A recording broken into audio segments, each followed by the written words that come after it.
Assalamualaikum dan salam sejahtera kepada semua pelajar prinsip perakaunan tingkatan 5. Hari ini kita akan sambung lagi untuk tajuk bab 4 perakaunan untuk perkongsian siri ke-6 iaitu pembubaran perkongsian. Standard pembelajaran untuk hari ini, pelajar-pelajar akan tahu bagaimana untuk menyediakan akaun realisasi, akaun bank, akaun modal berkongsi dan akaun-akaun yang berkaitan. Baiklah pelajar-pelajar, dalam kelas hari ini, cikgu masih menggunakan contoh soalan yang sama. Di mana contoh soalan ini telah cikgu gunakan untuk mengajar kamu bagaimana menyediakan jurnal am untuk pembubaran perkongsian. Dan kamu telah pun selesai menyediakan ataupun menjawab iaitu soalan A, iaitu menyediakan catatan jurnal am untuk merekod perkara 1 hingga 9. Di mana cikgu telah pun ajar kepada kamu iaitu format jurnal am dan bagaimana cara merekodkan setiap urus niaga ke dalam jurnal am. Di mana cikgu galakkan kamu untuk mengingat formula batleh supaya proses merekod kamu menjadi lebih mudah. Dan yang kedua, cikgu juga ingatkan kepada kamu di mana apabila kamu ingin menyelesaikan apa sahaja soalan yang diberikan kepada kamu, langkah yang pertama sekali kamu kena buat adalah membuat analisis maklumat tambahan yang diberikan kepada kamu. Macam soalan ini, cikgu minta buat analisis pada perkara-perkara yang diberikan dalam maklumat tambahan. Kemudian, barulah kamu boleh mula menyediakan catatan dalam jurnal am. Itu pembelajaran yang lepas. Pada pembelajaran hari ini, cikgu nak fokuskan kepada akaun realisasi, akaun modal dan akaun bank. Di sini cikgu nak bagikan tips yang penting yang kamu perlu ingat apabila kamu nak sediakan akaun realisasi, akaun modal dan akaun bank. Iaitu kamu tak boleh lupa ni step 1 dan step 2 ni. Manakala step 3, 4, 5 ni kalau kamu tak ingat pun tak apa kerana dalam soalan ada dimaklumkan. Tetapi untuk step 1 dan 2, dalam soalan tak diberitahu. Tapi kamu kena tahu dan kamu perlu buat. Iaitu pertama, kamu kena tutup semua akaun aset apabila pembubaran. Di mana kamu tutup akaun aset ni masukkan dalam akaun realisasi. Yang kedua, kamu perlu tutup semua akaun semasa perkongsi dan masukkan ke dalam akaun modal. Ingat Setelah kamu selesai membuat analisis bahagian maklumat tambahan, jangan lupa untuk menganalisis juga baki-baki yang diberikan kepada kamu di bahagian atas ini. Kita mulakan dengan baki-baki aset, kenderaan, lengkapan, pelaburan, inventory dan akaun belum terima. Ini merupakan baki-baki akaun aset. Di mana cikgu dah maklumkan sebelum ni, kamu kena tahu bahawa semua akaun aset perlu ditutup kecuali akaun bank. Bank dan tunai. Akaun aset ini ditutup dan dimasukkan ke dalam akaun realisasi. Di mana kamu akan kreditkan akaun aset dan debitkan akaun realisasi. Tetapi kamu tidak perlu menunjukkan proses catatan dalam akaun aset.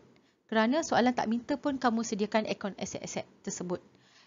Kamu hanya perlu tunjukkan catatan bergu dalam akaun realisasi. Di mana kita akan debitkan semua akaun aset ini dalam akaun realisasi. Seterusnya, akaun bank.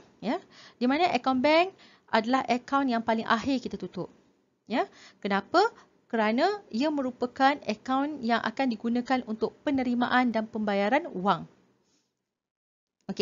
Akaun bank, baki akaun bank ini kita akan masukkan ke dalam akaun bank di sebelah debit. Kerana bank merupakan akaun aset, pertambahan aset di sebelah debit.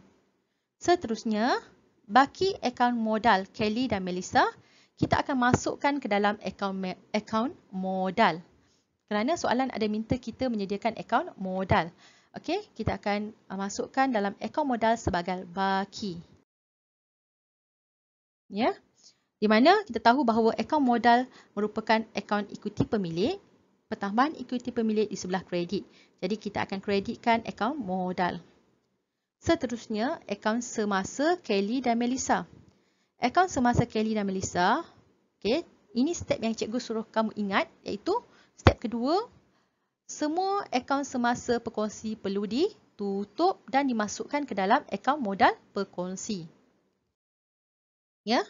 Di mana akaun semasa perkongsi ini merupakan baki kredit.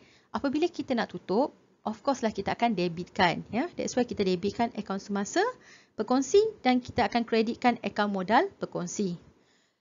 Okey, adakah kita perlu tunjukkan catatan yang berlaku dalam akaun semasa? Tidak perlu, kerana soalan tak minta pun kamu sediakan akaun semasa. Cukup kamu tahu bahawa akaun semasa didebitkan apabila kita tutup, ya, sebab pertambahannya di sebelah kredit kan, dia ekuiti pemilik. So bila kita nak tutup, kita akan debitkan. Okey, so akaun modal perkongsi juga merupakan akaun ekuiti pemilik. Apabila kita nak masukkan ke dalam akaun modal perkongsi, maka akaun modal perkongsi akan bertambah. Jadi kita akan kreditkan. Seterusnya, baki pinjaman bank dan baki akaun belum bayar. Ini merupakan akaun liability.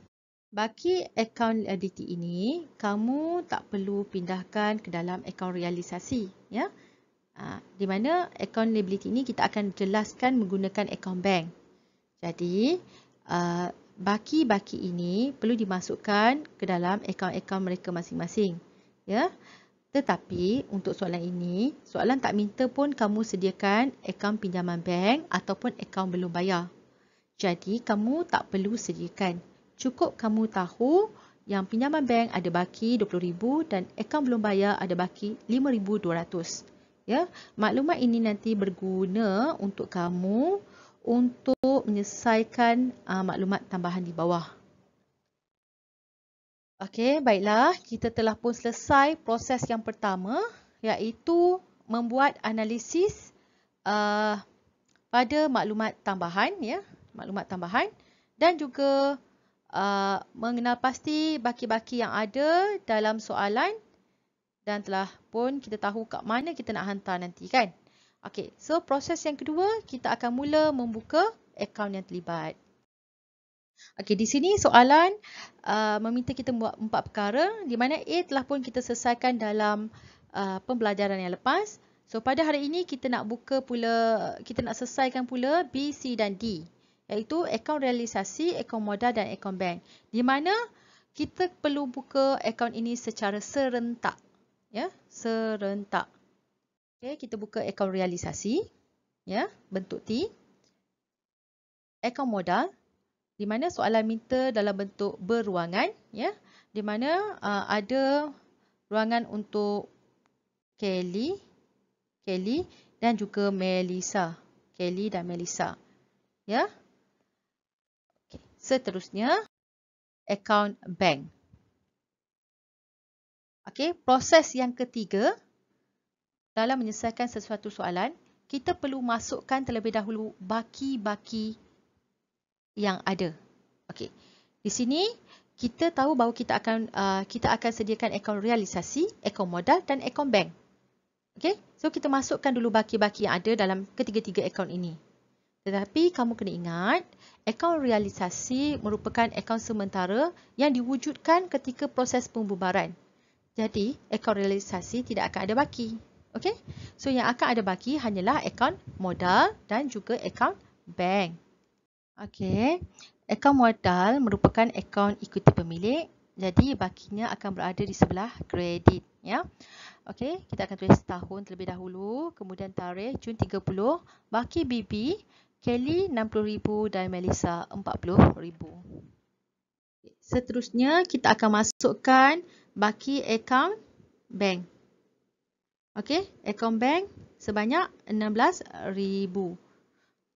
Akaun bank merupakan akaun aset. Jadi akaun aset pertambahannya di sebelah debit. Jadi kita akan debitkan baki akaun bank, ya. 2020 Jun 30 baki BB sebanyak 16,000. Seterusnya, okey, kita telah pun selesai memasukkan baki akaun bank dan akaun modal, ya. Jadi kita akan mulakan proses pembubaran perkongsian. Di mana dalam langkah pertama, ya, cikgu dah cakap 2 step yang kamu tak boleh lupa, iaitu step yang pertama, tutup semua akaun aset dan masukkan ke dalam akaun realisasi. Dan step yang kedua, kita akan tutup semua akaun semasa dan masukkan ke dalam akaun modal. Okay, jom. Okey, dalam akaun realisasi, kamu akan debitkan semua akaun aset, ya. Cara kamu nak ingat, kamu ingat batleh, ya. Kamu tahu bahawa pertambahan aset di sebelah debit. Jadi, akaun realisasi ini menggantikan akaun aset. Jadi, bila aset dimasukkan dalam realisasi, kamu ingat konsep batleh, pertambahan aset di sebelah debit. Itu cara nak ingat. Seterusnya, step yang kedua adalah menutup akaun semasa, berkongsi dan dimasukkan ke dalam akaun modal, ya.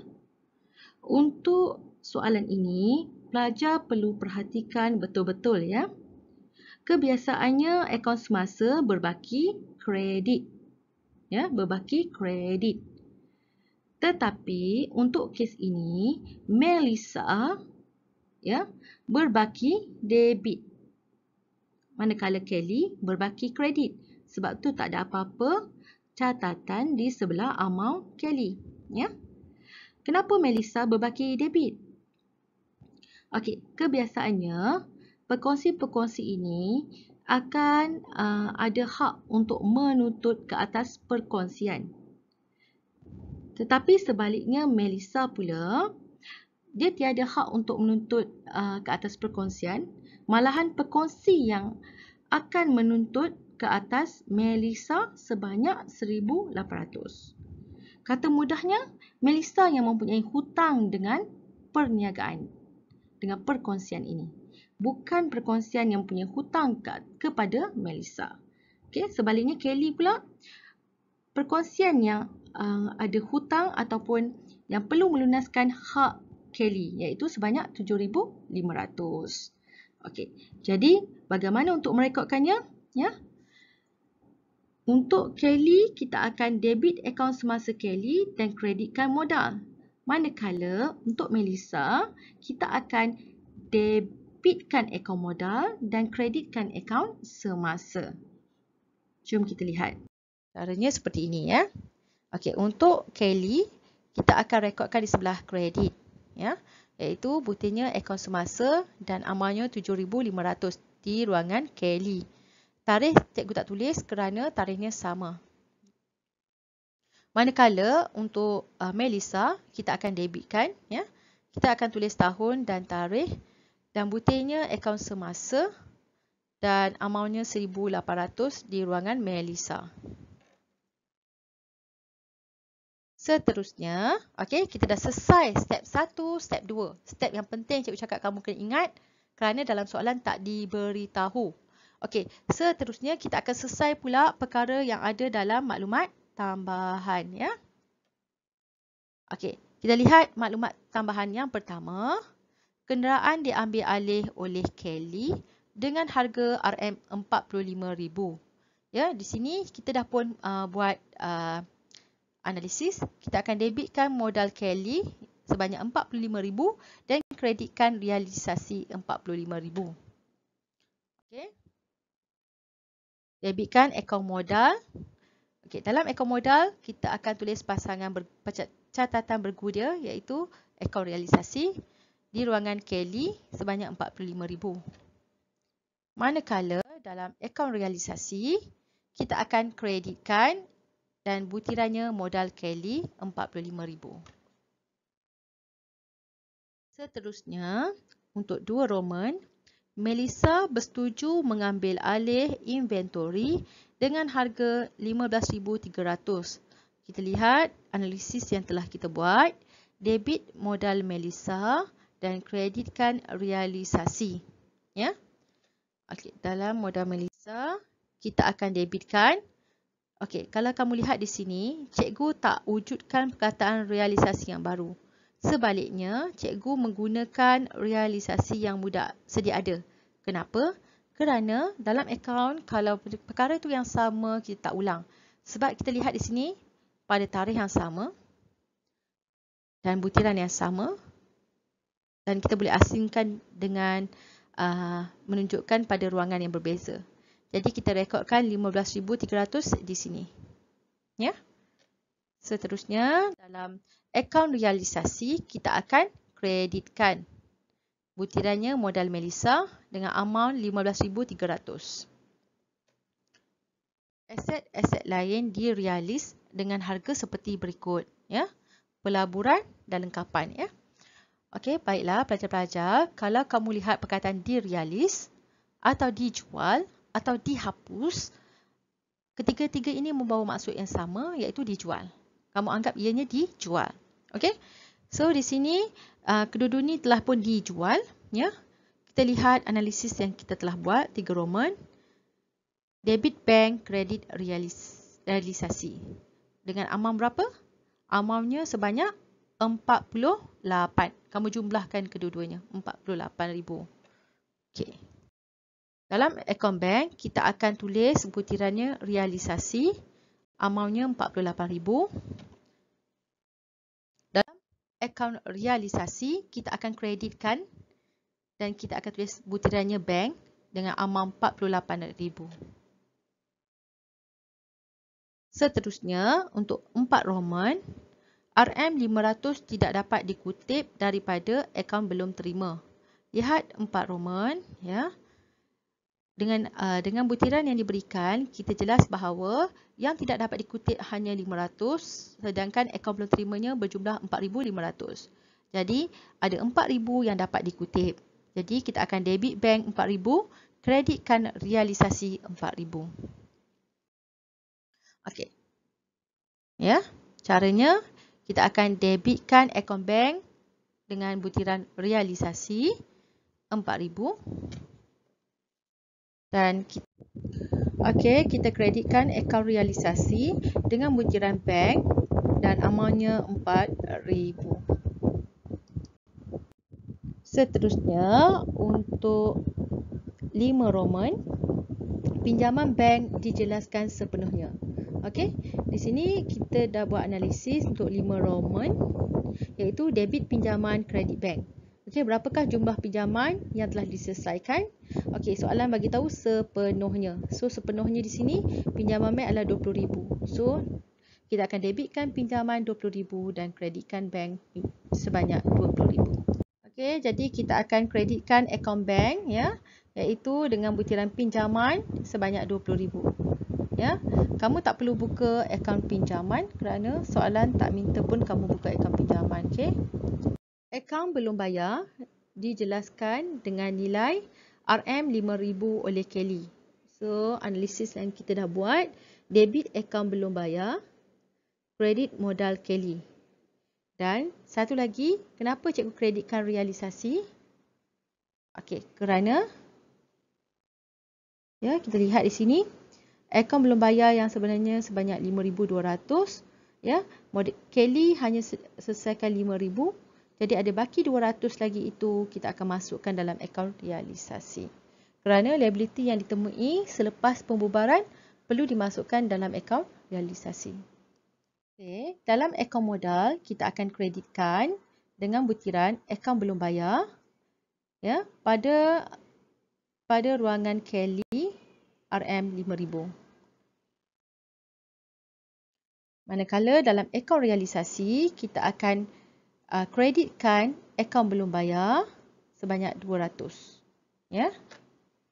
Dan pelajar-pelajar tak perlu buka akaun belum bayar kerana soalan tak minta kamu sediakan akaun belum bayar. Ya. Okey, untuk 7 Roman, belanja realisasi RM500 telah dibayar. Okey, kita akan debitkan realisasi, kreditkan bank. Okey, dalam akaun realisasi kita debitkan butiran bank dengan amal 500 dan dalam akaun bank kita akan kreditkan dengan butiran realisasi RM500. Okey. Untuk laporan Roman, menerima tunai 350 daripada seorang pelanggan yang hutangnya telah dihapus kira. Huruf niaga ini belum direkod dalam mana-mana buku. Okey, kita lihat analisisnya iaitu debit bank, ya, kredit realisasi. Okey, dalam akaun bank kita akan debitkan dengan butiran realisasi dengan amountnya 350 dan dalam akaun realisasi kita akan kreditkan dengan butiran bank dengan amount 350. Dan yang terakhir iaitu 9 Roman, pada tarikh pembubaran perniagaan mendapati sewa bulan Jun RM1000 belum dibayar dan dijelaskan sepenuhnya. Okey, kita lihat analisis yang telah kita buat, debit realisasi dan kreditkan bank sebanyak 1000. Okey, liability ini kita akan masukkan dalam realisasi kerana liability ini kita lambat kenal pasti, iaitu selepas proses pembubaran. Sekiranya sebelum proses pembubaran, kita tak akan masuk dalam akaun realisasi. Okey. Okey, so cara merekodkannya, dalam akaun bank kita kreditkan ya butiran dengan butiran realisasi sebanyak RM1000 dan dalam akaun realisasi kita akan debitkan dengan butiran bank RM1000. Okey, kita telah pun selesai merekodkan semua maklumat tambahan di dalam ketiga-tiga akaun tersebut, ya, akaun realisasi, akaun modal dan juga akaun bank. Okey, sekarang kita akan tutup ketiga-tiga akaun ini, ya. Kita akan mula tutup akaun. Kita akan mulakan dengan akaun realisasi. Okey, kita akan tutupkan akaun realisasi, ya. Seperti biasa, kita imbangkan, turunkan jumlah yang paling banyak. Kita dapati jumlah di sebelah debit lebih banyak dan kita teruskan amount jumlah debit dan tuliskan jumlah yang sama di sebelah kredit. Kemudian, kita akan kirakan baki yang tinggal, ya, di mana baki tersebut akan diagihkan kepada modal Kelly dan modal Melissa. Okey. Okey, kita dapati baki yang tinggal adalah sebanyak 3,550. Macam mana cikgu dapat? Cikgu ambil jumlah 116,500, tolakkan dengan semua di atas. Ya, cikgu dapat baki sebanyak 3,550. Okey. Baki ini akan diagihkan kepada modal Kelly dan modal Melissa mengikut nisbah yang telah dipersetujui, ya, nisbah untung rugi yang telah dipersetujui. Okey, kita lihat dalam soalan, nisbah yang telah dipersetujui, ya, di mana mereka bersetuju untuk berkongsi untung atau rugi mengikut nisbah modal masing-masing. So, modal masing-masing kita rujuk modal mereka iaitu Kelly 60,000 dan Melissa 40,000. Okey, cara untuk mengira nisbah tersebut, ya, kita akan nisbahkan 60,000 kepada 40,000. Ya, jadi kita akan dapat modal Kelly sebanyak 6 bahagian dan modal Melissa sebanyak 4 bahagian. Apabila dikecilkan kita akan dapat 3, ya, 3 untuk modal Kelly dan 2 untuk modal Melissa. Jadi di sini kita dapati Kelly akan mendapat 3 bahagian daripada jumlah keseluruhan. Jumlah keseluruhan tu 3 tambah 2 ni lah 5, ya. So 3 daripada 5. Kemudian kamu darabkan dengan baki yang tinggal iaitu 3,550. Ya, kamu akan dapati Kelly akan mendapat RM2,130. Manakala Melissa pula 2 bahagian daripada 5 daripada 3,550 dan Melissa akan mendapat 1,420. Ya. Inilah untung yang akan diperolehi oleh Kelly dan Melissa, ya, dalam proses realisasi yang dibuat. Okey. Seterusnya, modal Kelly dan Melissa ini kita akan masukkan ke dalam akaun modal. Kalau kamu lihat di sini, akaun realisasi telah pun selesai ditutup. Dan bakinya telah diagihkan dalam modal Kelly dan Melissa dan kita akan hantar masuk ke dalam akaun modal. Okey, kita masukkan untung realisasi daripada akaun realisasi ke dalam akaun modal, di mana kita akan debitkan akaun modal dengan butiran realisasi di mana Kelly mendapat 2,130 dan Melissa mendapat 1,420. Kemudian kita akan tutup pula akaun modal.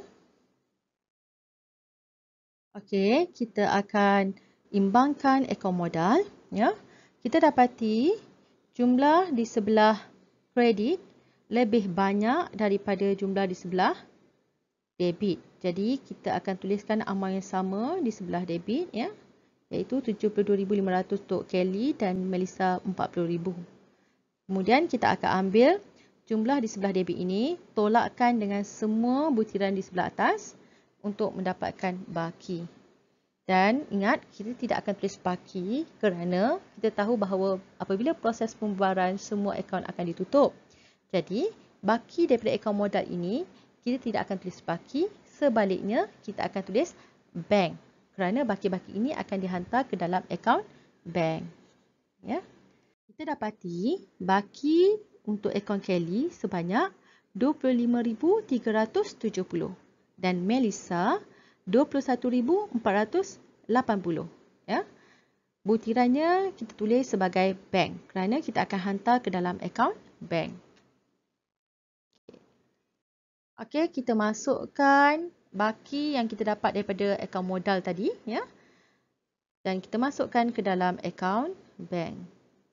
Seperti ini. Kemudian kita akan imbangkan. Okey, seterusnya seimbangkan akaun bank di mana pelajar-pelajar perlu tutup akaun bank dan jumlah yang kamu akan dapat adalah sama di sebelah debit dan dengan sebelah kredit, iaitu 68,350. Pelajar-pelajar akan dapati tiada lagi baki. Okey, kita telah pun selesai untuk pembelajaran hari ini, iaitu menyediakan akaun realisasi, akaun modal dan akaun bank. Okey, sebagai penutup, cikgu ada tips untuk kamu. Okey, tips penting menjawab soalan pembubaran perkongsian. Mula-mula sekali, pelajar-pelajar perlu buat analisis maklumat tambahan yang diberi dan baki-baki akaun yang diberikan. Yang kedua, pelajar-pelajar perlu sediakan akaun mengikut kehendak soalan secara serentak. Yang ketiga, masukkan baki dalam akaun yang berkenaan. Yang keempat, tutup semua akaun aset dan masukkan ke dalam akaun realisasi. Yang kelima, tutup semua akaun semasa perkongsi dan masukkan ke dalam akaun modal perkongsi. Yang keenam, masukkan maklumat tambahan ke dalam akaun yang terlibat. Ketujuh, tutup akaun realisasi, kira untung atau rugi realisasi, hantarkan ke akaun modal. Dan yang ke-8, tutup akaun modal perkongsi, kira modal yang akan diterima oleh setiap perkongsi dan hantarkan ke akaun bank. Dan yang terakhir, tutup akaun bank dan pastikan akaun bank anda seimbang. Okey, maka selesailah untuk tajuk pembubaran perkongsian. Okey, cikgu minta untuk kamu jawab latihan yang cikgu sediakan ini. Kamu boleh rujuk dalam modul bimbingan yang cikgu telah berikan kepada kamu, muka surat 29 hingga 30. Sediakan akaun realisasi, akaun modal dan akaun bank. Jawab dalam buku latihan. Jangan lupa ambil gambar dan hantarkan ke tapak yang disediakan dalam Google Classroom. Okey, kita jumpa lagi dalam kelas akan datang. Sekiranya ada masalah, sila PM cikgu. Okey, motivasi diri daripada cikgu. Jangan pernah berhenti belajar kerana hidup tak pernah berhenti mengajar. Okey, jangan pernah berputus asa dalam apa yang kamu buat kerana Daripada situlah kamu akan belajar banyak dalam hidup kamu. Okey. Belajar di rumah bersama cikgu. Jumpa lagi dalam kelas akan datang. Okey, bye.